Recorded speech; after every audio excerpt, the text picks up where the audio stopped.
Welcome back to the I'm Glad I Know YouTube video series sponsored by Health Education Learning Project. I'm your host, Phillip Turner, and I don't know if you guys know, but November is Trans Awareness Month. And so today I have Brenda Lawrence with me. Thank you for coming. Oh, thank you for having me, Phillip. I much appreciate that. No problem. So in 2011, there was a study done that says about 0.3% of Americans identify as transgender. So that's roughly around 700,000 people. Right. Which is a big population. So what does transgender mean? Basically, transgender means that you identify as a gender other than what you were assigned at birth. Brenda's also here to help us tackle a few terms that's centered around trans. So no longer do we hear the word transsexual or transsexual or transvestite. Right. How have those terms been replaced or changed?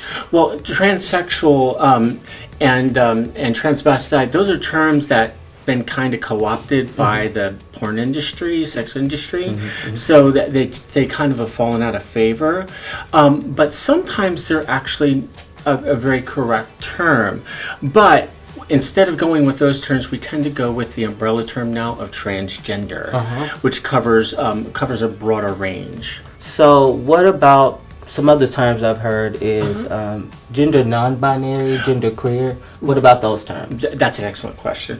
With gender binary, okay, the binary is male and female. So we live in a binary world. But there are those who are non-binary. They don't identify in themselves as male or as female, or sometimes both. And that would be somebody who's genderqueer. Somebody who feels male one day and female another, regardless of how they were assigned at birth, they would be gender fluid. I have a lot of friends that's in the healthcare field, and they might be a little confused on pronouns. So what is the go-to rule for addressing somebody that's transgender? If you encounter somebody who's transgender and you look at them and you go, okay, this person is not the gender they were assigned at birth, simply look at them. If they are obviously presenting as female, address them as ma'am, address them as female. If they're obviously presenting as male, address them as male. If it's not so obvious, that's when you ask them and just simply say, first of all, you'd ask them their name. You know, by their name, you might be able to tell. And then if not, say, you know, which pronouns do you prefer?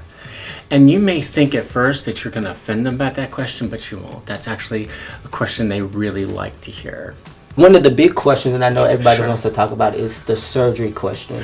Is that appropriate to ask? I'm sure it's not. So, never. Tell us about that. Well, on that question, that's a question that you never ask somebody. I mean, if you think about it, is that a question you would want, anybody would want them to ask about something like that? No, it isn't. So, no, if you encounter somebody, you know, yes, you're curious, but you just meet somebody, that's not a question that you ask them. I'm sure a lot of people are confused between drag queen and transgender. So what is the difference? If there is a difference, I'm not sure. So what is the difference? There definitely is. With a drag queen or drag performer, drag is dressed as a girl is a performance.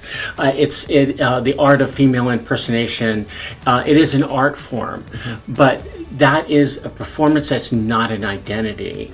Often the term drag queen gets applied toward transgender women like myself or cross-dressers, and it really doesn't fit.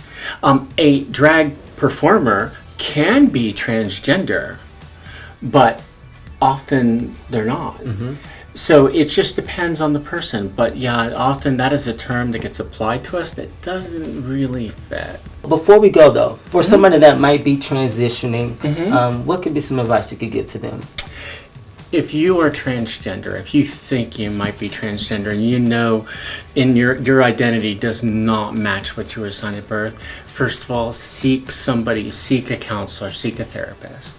And then, but in doing that, be honest with yourself. If you're not honest with yourself, nothing else will flow right. But once you're honest with yourself, then you are going to, once you're honest with yourself, everything else falls in place. But thank you again for clearing that up for us. Oh, no problem. And thank you again for joining us today. Oh, well, Thank you for having me. I appreciate that. And thank you guys for joining in as well. Make sure you hit the subscribe button down at the bottom, or you can go to helpfw.org for our business hours. Make sure it's important for everybody to update their HIV and syphilis status. For the I'm Glad I Know YouTube video series, I'm your host, Phillip Turner. See you guys next time.